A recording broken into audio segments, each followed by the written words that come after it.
We're going to look at how to create clay slabs and how to use the cross-hatching and slip method to attach two slabs together. You'll need a rolling pin and a fistful of clay.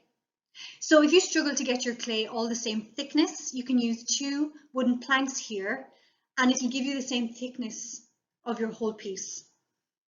I'm just going to use the rolling pin by itself.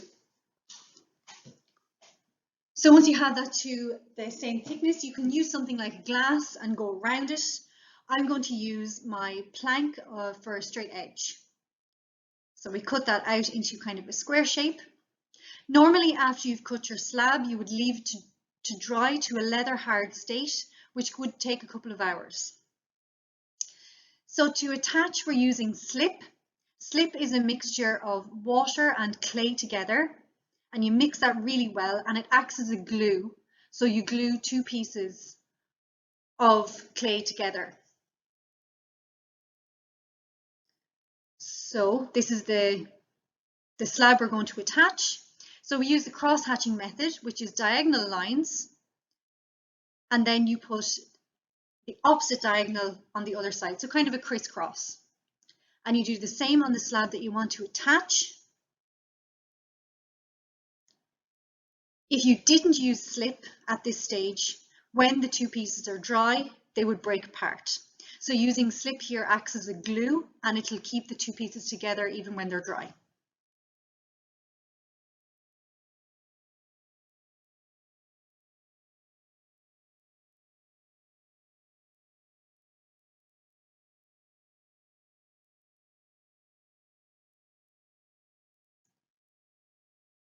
So then you're blending in the slip to make sure there's no cracks between the two pieces. And I'm just using the slip just to make a more seamless edge between the two slabs of clay.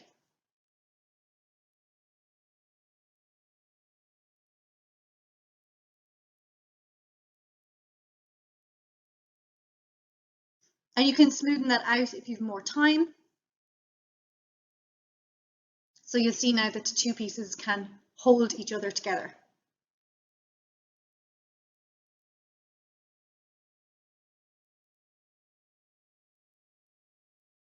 So slabs can make something that looks like this as well.